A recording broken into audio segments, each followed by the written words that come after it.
Good evening. Welcome to this week's edition of SDSU's Garden Hour. I am Rhoda Burrows. I'm a horticulture extension specialist with SDSU, and I will be your host tonight. With us tonight, we're happy to have Sydney Trio, who's an education coordinator at McCrory Gardens and a horticulture assistant with SDSU Extension, and Dr. Madalyn Shires, an extension plant pathologist. Sydney, I'm going to let you go ahead and take it away. All right. Thanks for having me here today. I'm going to share my screen quick. So, like Robin said, I'm the education coordinator and SDSU Extension horticulture assistant at McCrory Gardens. And today I'm just going to give you guys a little update about what's going on at McCrory and what we've been up to. So, a little bit about McCrory Gardens. We are in Brookings, South Dakota. It is 70 acres, so about 45 acres of arboretum of trees and shrubs, and 25 acres of formal gardens, everything inside past the building. And then we have a lot of educational events, weddings, workshops, research, and a place where people can come and relax. So one thing that I've been up to a lot lately is school tours.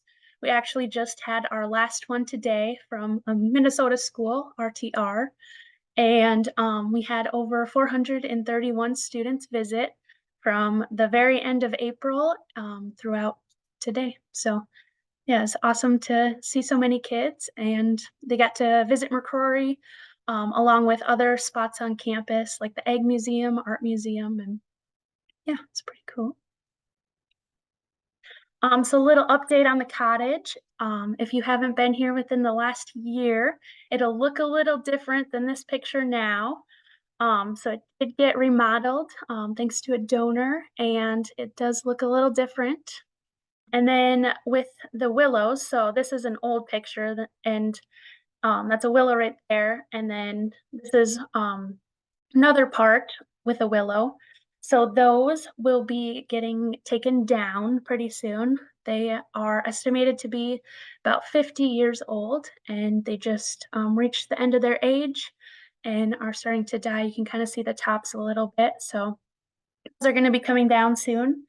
But we did take cuttings of them and started to propagate them. And so we'll be planting the same tree there, but just a little bit newer. The irises are starting to pop up and flower, and then the peonies are also just about to open up. So that's what's going on here, and along with a bunch of other plants too. Another update is we had the great migration of all the annuals and perennials. Each year we start around 40,000 from seed on campus in the greenhouse. And then we bring them over to McCrory and plant them throughout the garden. So this is a picture in the shop yard of all of them sitting there before they're planted out into the gardens. But to go back a little bit, I do have a little demonstration of how the growing process goes. So we first start off by sifting the soil. So she kind of shakes out all the clumps, and then we plant the seeds. Some plants will plant 200 in a big tray like this, depending on what the plant is we're trying to grow. Or we'll plant just 20 of them, and then we'll set it on this tray with water, and the water will absorb up the soil. And we'll put it on a misting bench, and it'll automatically water for us. This is the seeds a few days after. You can see some of them coming up. This is about 4 to 6 weeks. And you can see they kind of need a bigger pot. So we transplant them into a bigger pot so they can keep growing.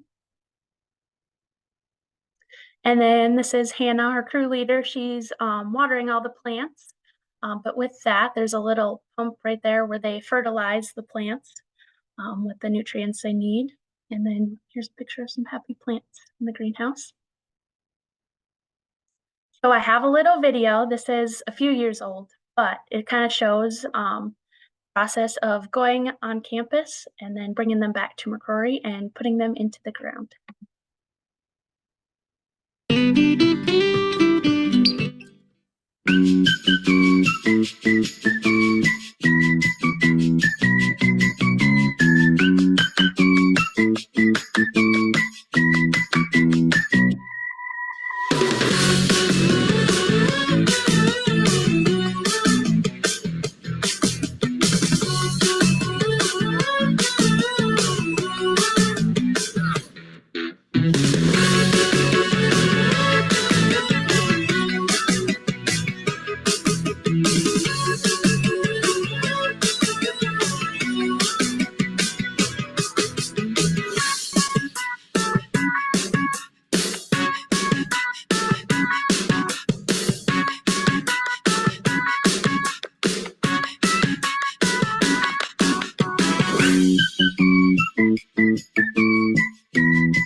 So that was kind of the process of how they get brought from the greenhouse to into the gardens. These are pictures from this year, and it took a total of 19 trips, about 12 hours, and 12 staff to complete this. So you get a really good workout doing this. So my favorite part, since we brought the plants over, some of them were vegetables, so we got to plant them in the vegetable garden. We started last Thursday, the 23rd. So this is what it looked like before. Got all the beds ready. In these pots, we planted some tomatoes and peppers. In the past, we've also had, we planted some heirloom tomatoes that didn't really work that well just because they dried out pretty fast. So we're gonna try and keep an eye on that this year. But on this picture, we have some different herbs in that herb pyramid. And then on the side containers, we have apple mint and spearmint, just because mint likes to spread. So we're gonna try and keep them in the containers. But otherwise, we have thyme, oregano, cilantro, some basil in there. So that usually fills out pretty good. This one, we have some white cotton. I don't know if you can see it on the screen or not. We have cotton from last year left over. And it's so cool. It kind of goes late into the fall, and then you'll get that white cotton on there. And then we also have a peanut planted around as well. So in this bed, we have lemon eucalyptus in the middle. I think it smells like citronella a little bit, so very, very sweet. We also have strawberry spinach, and I put a picture from last year. This is what it looks like, and they are little berries that you can eat, and I think they taste really good. And then lastly, we have some Swiss chard planted throughout as well. And then this bed in the back, so we will have kids from the grade after school place coming every Tuesday. And so we saved this bed so we can plant some things with the kids there as well. This bed, we have some basil, some different types. We have Thai, cardinal, and lemon, and then some parsley in the middle, and then some more Swiss chard. So we have a ton of different tomatoes and peppers. I put all the different varieties in that we'll be having and testing out. My favorite one, all-time favorite, is the Firefly. It's a yellow cherry tomato, and they're kind of sweet. But there's a few on here that we haven't tried yet, so I'm excited to learn and see how they grow. For peppers, I think this one's cool. It's sweet pickle, sweet pepper, so that'll be interesting. But there's some hot ones and some sweet ones as well.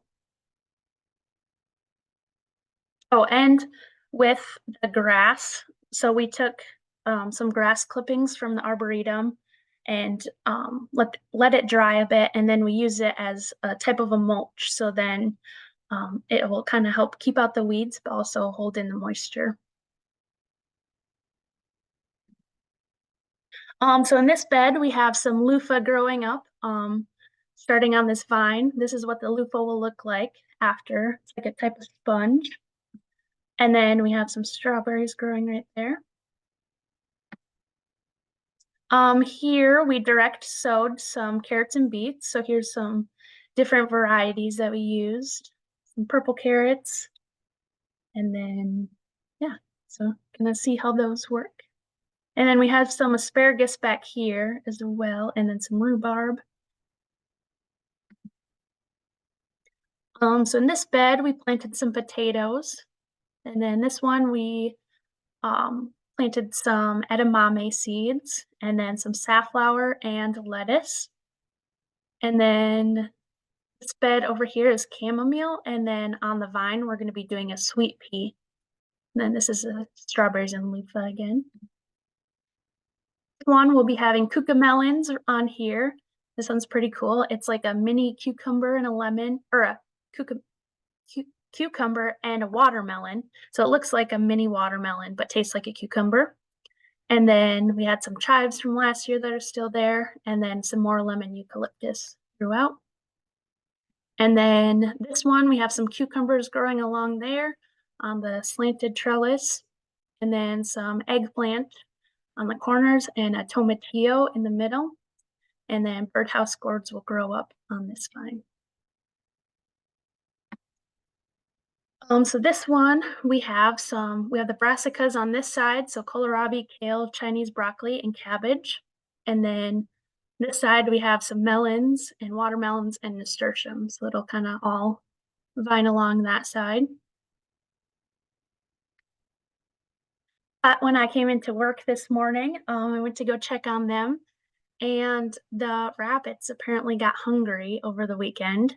So a lot of the brassicas did not make it already, but thankfully we have a lot of transplants still in the shop yard, so we can still replace them yet. But we're going to be reinforcing our fence to make it a little stronger to keep the rabbits out. And then we often get asked where our produce goes to. So we have the kids from the Grid After School Place. They'll come and get to try a lot of the plants, and it's always fun to see their reactions.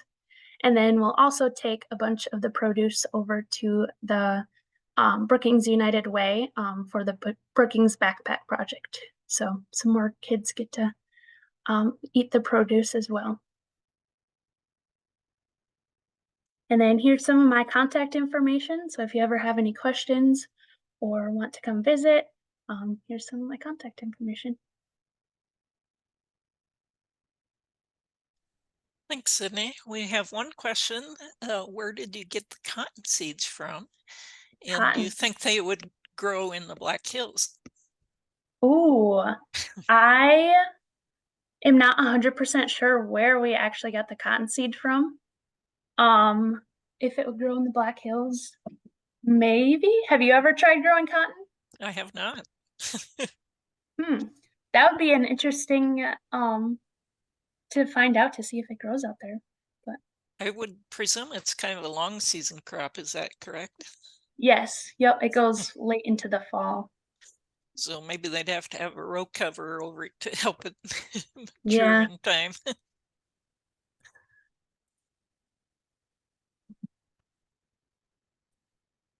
Let's see. All right. I was going to ask you something else, but now I've forgotten what it was. So, oh well. Those pesky rabbits, huh? Yes. I will go ahead and share my screen. And so I just wanted, last year when I was on a little bit earlier in the season, I did a weekly update of soil temperatures. These are 4-inch soil temperature depth. And anything below or above 60 degrees, you can plant corn, beans, and cucumbers, and they'll do pretty well. Some of the, particularly watermelons, seedless watermelons, peppers, and even tomatoes do much better once you get up into the 65 degrees. Now these are 4-inch soil depth and average over the course of the day. So in the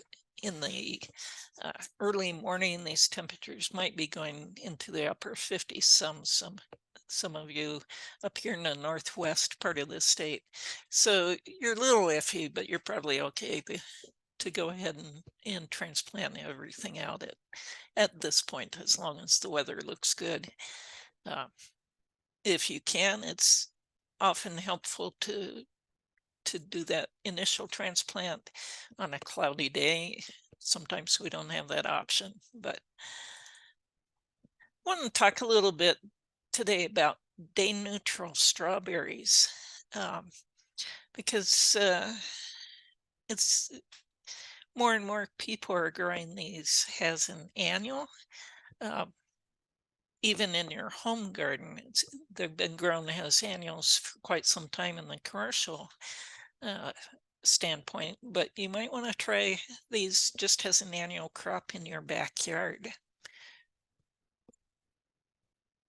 Some of the varieties you might want to try is Albium. Um, that looks to be really well adapted for South Dakota, and it's one of the sweeter ones. Evie 2 is a newer one, may be a little bit more heat tolerant, so that might be one you want to look for. And most of these you probably would have to buy online. I haven't looked to see if any of our local nurseries have any of these. Seascape's been around for a while, so you may have more luck in finding that. Monterey's another one. I'm not really familiar with that. And San Andreas is another one that's rated as particularly sweet. These varieties, this list of varieties actually comes from trials in Minnesota. So they should be relatively adapted to our conditions, except we probably get more heat than Minnesota does, although that's not always the case. So if you're going to grow day neutral strawberries as a crop, as an annual, you can buy them either bare root or transplants. If you're planting a whole bunch of them, often they come as bare root. I can't say that I've ever seen them as bare root in the local nursery. You plant them about a foot apart. Usually it's helpful to have them in a raised bed because strawberries really don't like to have wet feet. So you want to place them where you have good drainage, especially on our heavier soils. It's really recommended that you use plastic mulch.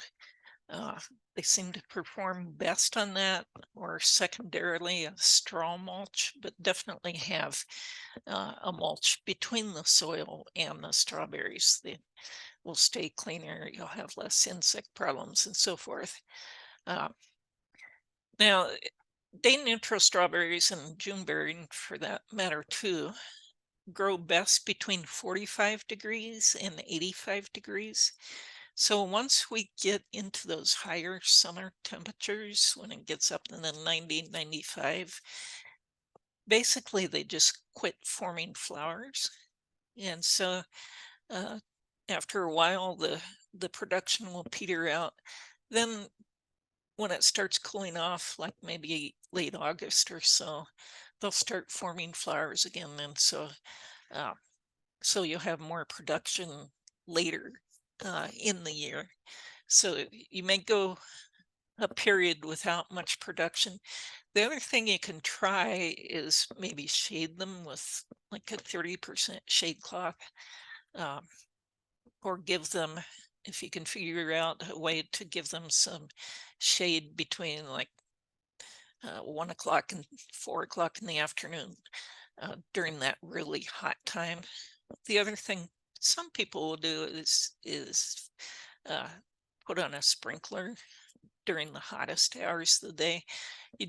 You don't want to do that more than say an hour or so, because that will allow diseases to get started if it's more than that. So you don't want those leaves and flowers wet for prolonged periods of time.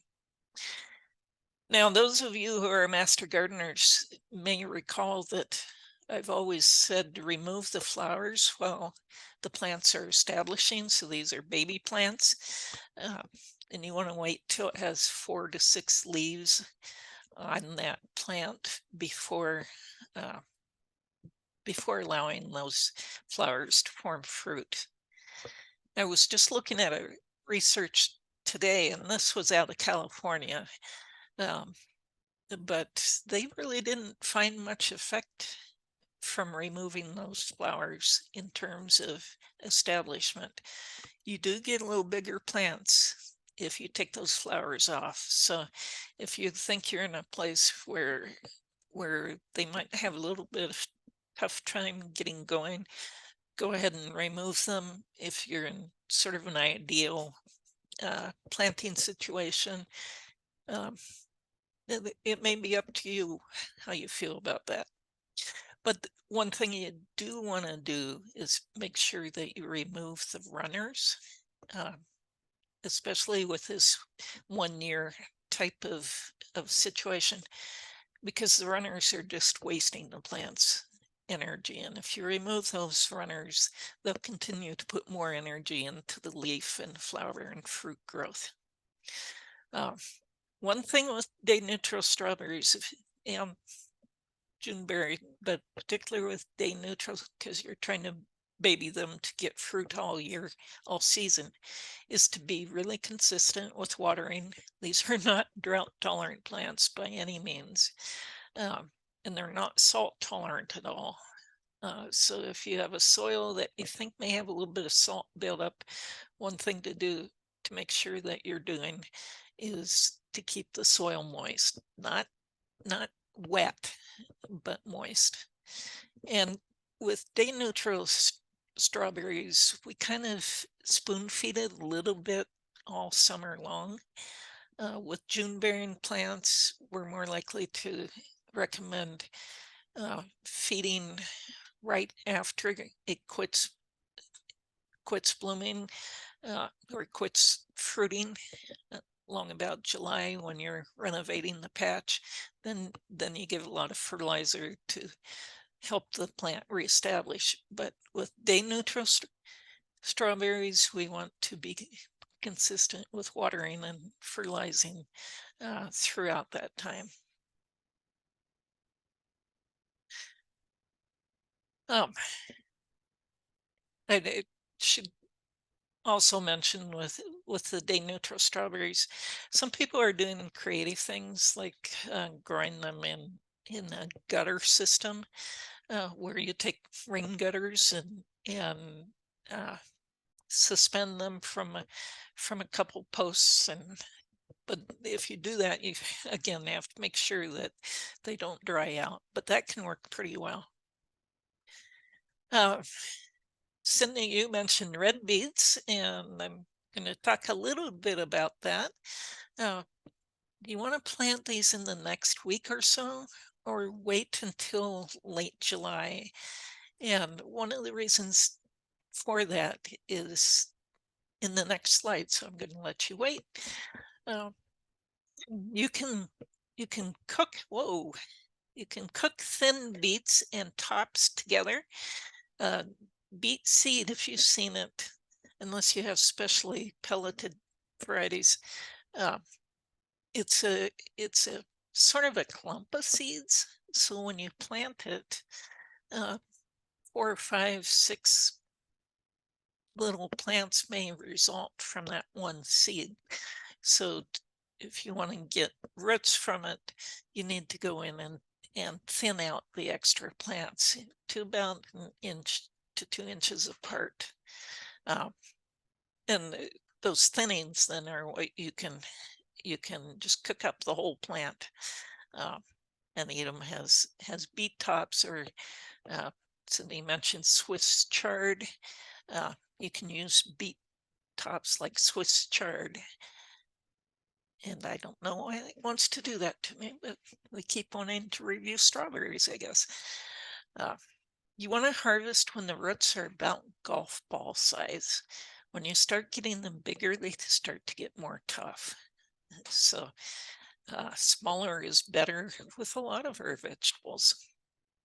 You can also grow these as microgreens, in which case you're not trying to get beets at all, the roots at all. You're just trying to get the tiny little tops.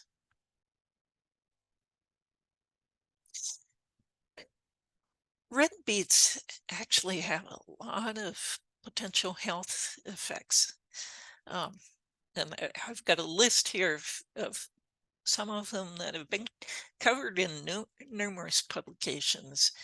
Um, some of the studies have been done with beet juice rather than the beets themselves. And most of them are studies using the roots, but the tops also have a lot of vitamins, very concentrated vitamins compared to the roots. So uh, you may want to eat both. If you eat the tops from beets, uh, you want to harvest some while the roots are growing. You can take off one or two leaves from each plant, but don't take all the leaves or you won't have roots left. But as you can see, we've got a range of potential health benefits. You know, the usual: prevent cancer, help heart disease, and anti-inflammatory. A lot of our diseases start with inflammation, reducing blood pressure. Here's an intriguing one: possibly helping to suppress Alzheimer's. And that's because of its effects on blood supply to the brain, and helping the cells in the brain to be healthier. Uh, Preliminary studies, I don't know that they've have any long term on that, but it's intriguing with the problems we have with brain health these days. Uh, Also may be somewhat of an anti-diabetic, and that may be tied back to the anti-inflammatory. Also, many of these studies are done with raw beets rather than cooked, and we normally eat our beets cooked, so I wasn't able to find any specific comparisons between raw and cooked. Um, the beet roots are best when grown at lower temperatures in terms of the health benefits. Uh,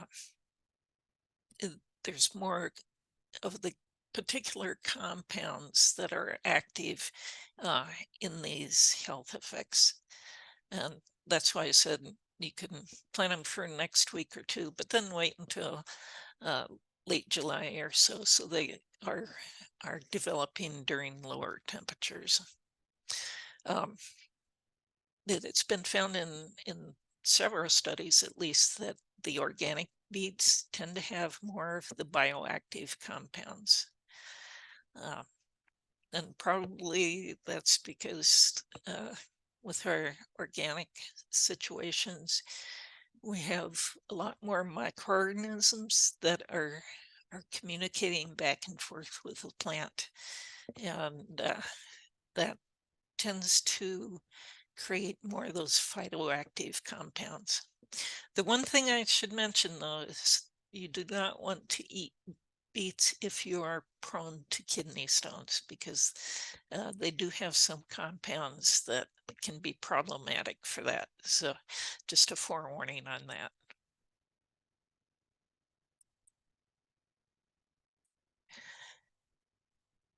One other thing I wanted to mention, uh, this was a report I came across. It was published late last year. Uh, and this is addressing the situation where you have fruit trees that just want to reach for the sky and don't develop any side branching. They've done a study where they were finding they were using plastic polyethylene sleeve over the previous year's unbranched growth. Uh, and this was at planting. So if you get one of those uh, uh, bare root plants and it doesn't have any branching, it's something you might want to try. So they put it over and sort of made a little greenhouse out of it, and kept it on for a few weeks, until 4 to 6 weeks before bud break, and then uh, and then until after it's done blooming. And what they found was that tended to create more side shoots, which are also where your fruit is going to form. So this might be an alternative to cutting it way back. And again, I'm just going to say I found this. I thought it was intriguing.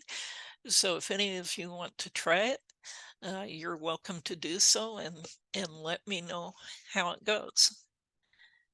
And with that, I am going to stop my share and check the Q&A.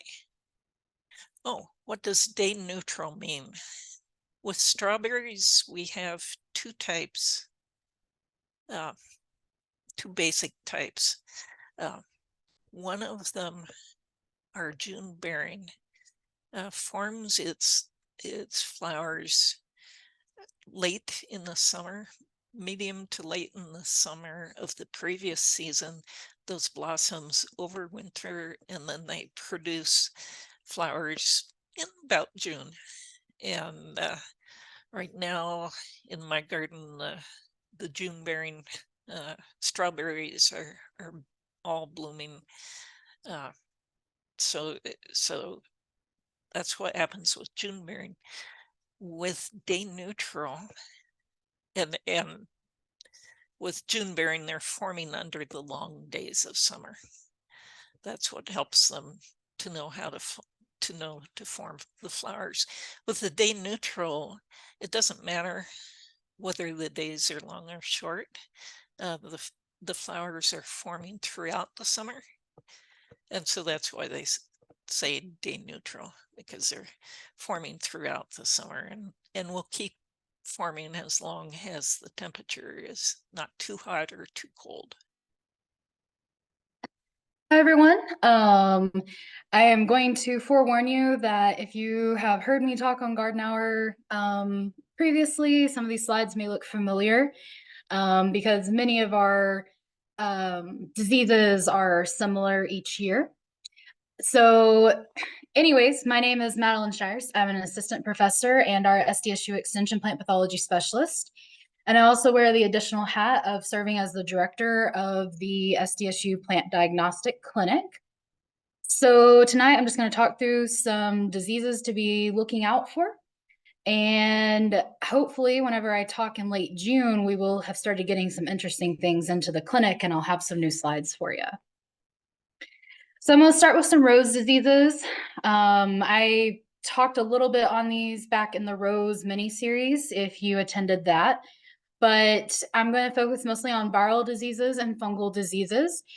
Much of the state has been receiving so much moisture, and our fungal diseases kind of thrive in that kind of warm-ish temperature and lots of free water on the leaves.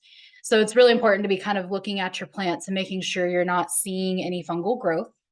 So starting with roses, as everybody's roses are starting to leaf out, one of the most important and economically devastating diseases you'll see on roses is black spot. It's a fungal disease caused by Diplocarpon rosea. It is caused by the actual fungus growing and reproducing on the leaf. That's what causes the black spot. So the risk of black spot is that the fungus can quickly get out of control and cause reduced vigor and plant defoliation at any point in the season. So it's really important to be monitoring your plants and making sure that you're not seeing this disease, especially early in the season, or else your plant will defoliate by the end of the season. And here's a great example of some black spot. You can see on the leaves, there are black feathery looking growths all over the leaves. There are a few other rose leaf diseases. But black spot is the one that needs to be identified and needs to be controlled, usually through removal of infected material and oftentimes with the use of a fungicide, just to keep it under control. Here's another example of, I'm just gonna see if I can make this go away. Okay. Anyways, you can see it here. Here's another example of black spot on the leaves. You can see that black circular growth that's starting on the leaves. And then here's another example on a knockout rose of severe black spot. You can see the defoliation and leaf death that is occurring. So if you found black spot, you may want to know how to prevent it. So one of the ways is going to be through proper leaf dryness. The fungus is able to germinate if the leaves have water on them for 6 or more hours. So many times we recommend to water in the morning and allow drying throughout the afternoon so that the plant doesn't sit overnight with wet leaves. Another prevention method is watering style. So water on the leaves encourages that fungus to germinate and start reproduction. So making sure that you are not using sprinkler irrigations, but rather using drip irrigation will help prevent, again, that water just kind of sitting on leaves. There are tolerant rose cultivars if you have big black spot issues and are looking to maybe replace some of your roses. Proper plant spacing can also help. So we always recommend with roses that no more than 50% of your landscape be made up of roses and that roses be 5 to 6 foot apart. So if you have a heavily planted landscape of roses or they're very close to each other, it could be a great idea to consider spacing them out or bringing in some other plants to kind of break them up so that you can help manage the spread of disease. Another recommendation is to actually remove roses that seem to just continually have black spot. You know, every year they start showing black spot immediately in April or May. Sometimes if you're really struggling with it, just removing that one rose will break the entire disease cycle and you may not see black spot again for, several months. So that would be an extreme, but definitely good option to help manage a problem. Another one I'm going to talk about is rose mosaic virus complex. This is the time of year where we'll start seeing some of our early springtime viral diseases on all types of plants.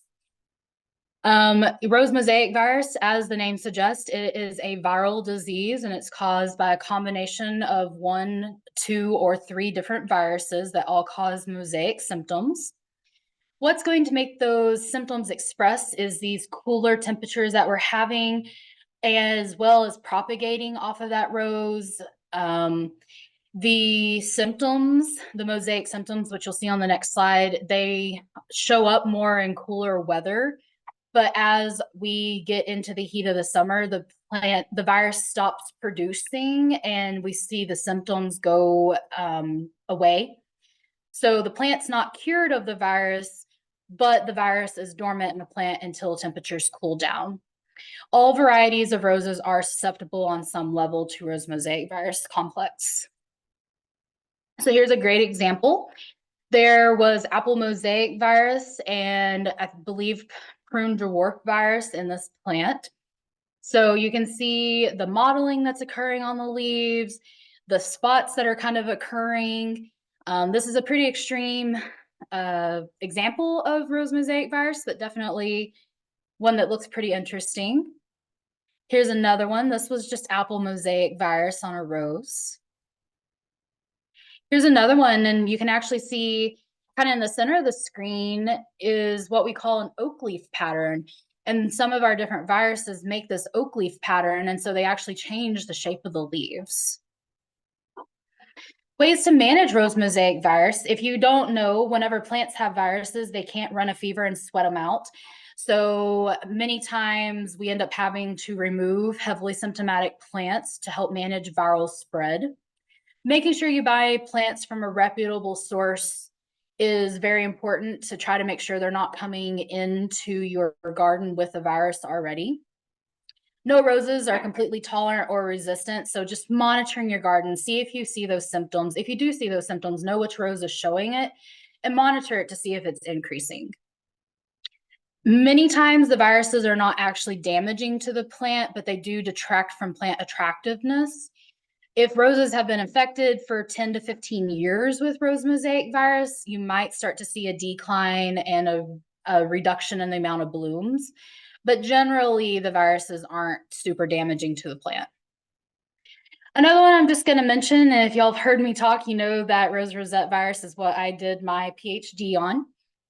So again, rose rosette virus is another viral disease of rose. It's really bad in the South, but it actually was first documented in the Dakotas and in Manitoba, Canada. So this virus is spread through an aerified mite feeding and as well as grafting and propagation. Aerified mites are very, very tiny microscopic mites. They are common throughout the landscape and cause many different diseases on plants. Roses are the only documented host of this virus. All types of roses, from wild grown to landscape to cut flowers, are all susceptible to the virus. So here's a pretty classic example of what we see in the South. You will also see this on severely infected roses in the northern part of the country. You can kind of see that witch's broom that's there in the center of the screen, and it's just a large ball that is growing on off of one node on a branch. So we also see changes in flowers. We'll see stems that are much larger than what they should be, hyperthorniness. So those are all kind of typical symptoms, and I have a few more pictures of that. So this one is displaying an abnormal pink vein, abnormal pink canes, as well as hyperthorniness on the cane. Here's another one. You might recognize those leaves from earlier, and this is just kind of a reminder that plants can have multiple diseases at the same time. This plant here actually had 2 leaf spot diseases as well as rose rosette. So it's always good to kind of know which disease or diseases you're trying to control, because many times plants can have a fungal disease and a bacterial disease. Well, fungicides don't treat bacteria. So always make sure you know what you're actually working on. And then here's just a reminder, if you suspect you have rose rosette, always think about what the new growth is supposed to look like. We'll see people that say, oh, I have rose rosette because they're seeing the normal red new growth of their roses. So just kind of know the difference in the colors. There's plenty of resources online if you have any questions about what you may or may not be seeing, or feel free to reach out to me. As this is a viral disease, the best management is to remove symptomatic plants. Don't cut off symptoms, just remove the entire plant. The virus infects the entire plant, although it may only show symptoms in 1 or 2 areas. Again, having those very diverse plantings of roses, no more than 50% of your landscape should be made up of roses. And again, that just helps prevent disease movement. Also, I always recommend that you observe neighboring roses and wild-grown roses in your area and look for symptoms. That way you'll know if you have a risk of rose rosette. So I just have a few more I'm going to go through on here. Blossom end rot, it's a little early in the year for that, but I just wanted to remind you it's not actually a disease. It is caused from a lack of calcium. So if you start seeing blossom end rot on some of your tomatoes as we get a little bit further into June and at the end of June, then just remember that it's not a disease and that it is because your plants are not able to access enough calcium.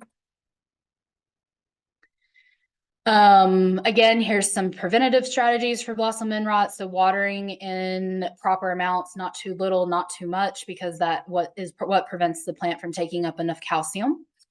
Fertilizers do help sometimes. Nitrate fertilizers are better, but don't over apply fertilizers because again, it prevents the plant from taking up calcium. And also, if you've had an issue with blossom end rot, consider selecting plants that are more tolerant of calcium levels in the future because they're less likely to develop blossom end rot.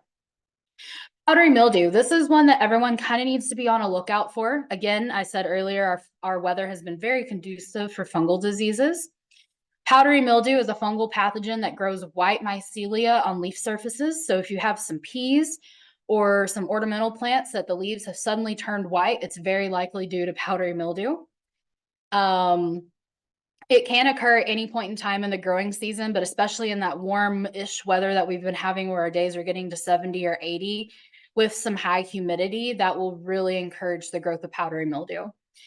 Most types of plants have varieties that are susceptible to powdery. So here's some different examples of powdery mildew. You can see that white growth starting on the back side and the top side of leaves. There's an example up in the top right corner of it on roses. And on the bottom right corner is a much more advanced stage of powdery mildew where the leaves have actually died and are starting to wilt off the plant. If powdery mildew is a problem, resistant varieties are something that you could consider for the future. For the current season, removal of infected leaves will help prevent the spread of it. Also, pruning your plants, if possible, to try to get more air movement throughout the canopy will help reduce that fungal growth. Again, avoid watering your foliage. Don't use sprinkler irrigation if you don't have to. Try to use drip irrigation or some sort of irrigation that focuses more on the stems and the roots. And an application of fungicide can help with prevention of powdery mildew whenever the infection is very new. Downy mildew, again, our weather's been fairly conducive for this. We don't see it very often here in South Dakota. It is caused by water mold type pathogen, which is similar to a fungus. Lots of water that stays on the leaves and high humidity causes downy mildew to actually start infection. Most of our vegetable, herbs, and ornamental plants can be affected. So here's an example on a cucumber of downy mildew. So you can see the angular spots that are all over the leaf that are due to downy mildew reproducing on that leaf. You can have downy mildew and powdery mildew. So that downy mildew is more that dark colored and the powdery mildew is the white colored. If you suspect you've seen downy mildew, please reach out to the plant diagnostic clinic. We're trying to document those and also work with the South Dakota Master Gardeners to document cases of downy mildew. So there are resistant varieties to downy mildew. Again, try not to water your foliage. Always recommend watering your plants in the morning or sometime in the late afternoon where they have a few hours to dry out before going overnight. Good aeration through pruning and plant spacing, and consider removal of symptomatic plants. I'm not going to talk about gray mold too much. It's very common if you start seeing the tips of plants or your fruit kind of have this gray mold on them. It's very likely that you have botrytis. That's what actually causes gray mold. Removal of symptomatic tissues will help manage botrytis most of the time. Tomato spotted wilt virus, you've probably heard me, and I know you've probably definitely heard Rhoda talk about it a few times. It's another viral disease. We did see quite a bit of it, especially out on the western side of South Dakota again this last year. Here's some examples of it, both on leaves and on fruits. It makes a ring, and it's very distinctive on leaves and on fruits whenever the infection occurs. If tomato spotted wilt virus has been an issue for you in the past, there are resistant varieties. Reducing the thrip numbers through insecticide applications, you won't prevent all the thrips, but if you can knock the numbers back a little bit, it'll help prevent the spread. Because thrips are the insect vector for the virus. Removal of infected plants and materials will definitely help keep it from spreading. There are no chemical treatments for infected plants because, like our other viruses, once a plant is infected with a virus, it never gets better. And then the final one that I'm just going to briefly talk about is fire blight. And I'm talking about fire blight because I'm already seeing it on the crab apples that are planted out in front of my house. So fire blight is a bacterial disease, so kind of shifting gears here. It affects apples, pears, ornamental fruit trees, and other ornamental trees. The symptoms develop in both the leaves and as cankers on the trunk, and you can see that in these pictures on the left side of the screen. So the cankers, which is what you see in that bottom picture, serve as our major source of continued infection each year. Pruning at the end of the season is really important because it helps remove infected material that bacteria overwinters in. So if you do prune, make sure you clean your tools. The symptoms I'm seeing here already are that my crabapple leaves are getting a burning crispiness on them, and it's starting to spread, and I'm starting to see some branches that are getting ready to already kind of start wilting to make that characteristic hook. So definitely be on the lookout for it. Again, South Dakota Plant Diagnostic Clinic, look us up if you need diagnostic resources. Yeah, that's everything I have. Thanks for listening. Thanks, Madalyn. We did have a couple questions. Okay. First of all, for black spot, can you just remove the affected leaves once it starts? Yeah, so if you catch it really, really early, you're just starting to see a few leaves develop black spot, you can remove those infected. I would remove the entire leaflet and maybe even consider pruning the branch, because while it is usually a leaf disease, it can actually be on the stems or branches too. So if you have, a small little section, a little side branch that is all starting to show symptoms of black spot, you can just remove that whole thing and it will slow it down. However, if it's already showing up early in the season, you should know that it's probably already sitting in your garden as inoculum. So you're probably going to see recurrences of it throughout the season. And we had another question on peonies. They're very widely spaced, but always get powdery mildew. Is there something that I can use that's organic to prevent or decrease it? Ooh, that's a good question. I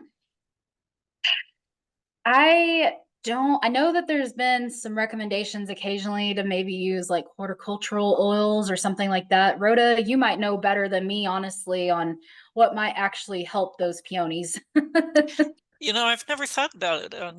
I've never actually seen powdery mildew on peonies, I don't think, but horticultural oil or perhaps potassium bicarbonate. Oh, yeah, yeah. Or the homemade baking soda that you may be familiar with if you've taken Master Gardener training. You might also do a little bit of research and see if any of like the copper fungicides might help. It's kind of shooting in the dark here, but Right. that's where I would start, kind of look and see if copper will help, because that's definitely a great organic fungicide. I'm going to go ahead and share my screen while I continue to ask a few questions so that I can put up the garden hotline information. And I see, oh, sorry, Rhoda. Go ahead. I was just going to say, someone else has asked about disease viburnum. If you have pictures that you would like to send in, you can email those to the South Dakota Plant Diagnostic Clinic, or you can actually send it to your garden hotlines that Rhoda brought up here, and it'll get routed to the diagnostic clinic. Are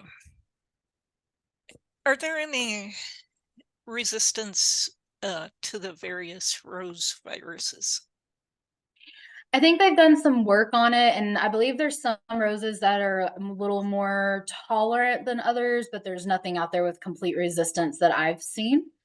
I have been out of the rose world a little while now, but as of the Rose mini series in March, I didn't really see anything out there. The problem is that it's really hard to find a rose that's resistant to all three viruses.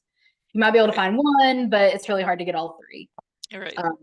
So that's the reason I recommend, knowing what you're dealing with, and then, that way you can at least know what's happening. And if you do find one that's resistant, you want to check the hardiness. I noticed in some of our big box stores here in Rapid, they were selling roses that are hardy to -10 Fahrenheit. Which, unless you do you can bury them like the Minnesotan used to do, but they're going to need some extra help to get through a winter. Yeah, definitely very important to know if what your roses can withstand, because roses that are cold stressed or something like that are going to pick up any disease that comes along because they're not happy about life. That's right. I'm going to give people an opportunity here in the last 2 minutes. If there's a topic that you would really like to see on Garden Hour in the coming weeks or months, go ahead and type it into either the chat or the Q&A, and we'll see if we have any takers.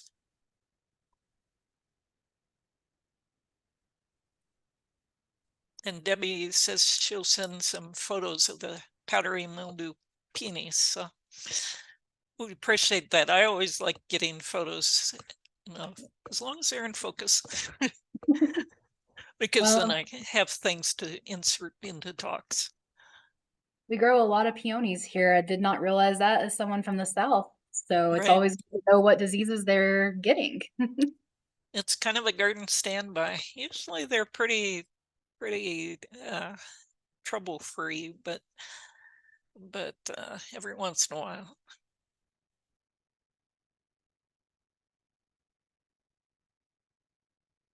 How to prune refresher. Okay. And are we talking woody plants, I presume, on that one? I think John Ball's going to be on next week, so we'll give him a nudge on that.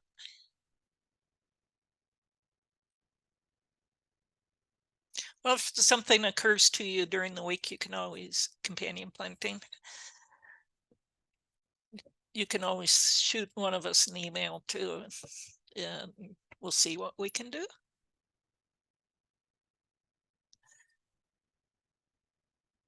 With that, I think I'll close out this week's garden line, and special appreciation to our two guests, to Sydney and to Madalyn, who pinch hit on very little notice. Kudos to her. And it's always fun to see what's going on at McCrory Gardens. In fact, when you were starting your talk, I was thinking about how much work that must involve and how many people. And lo and behold, you put it up and answered that question. Thanks, everyone, and have a good week.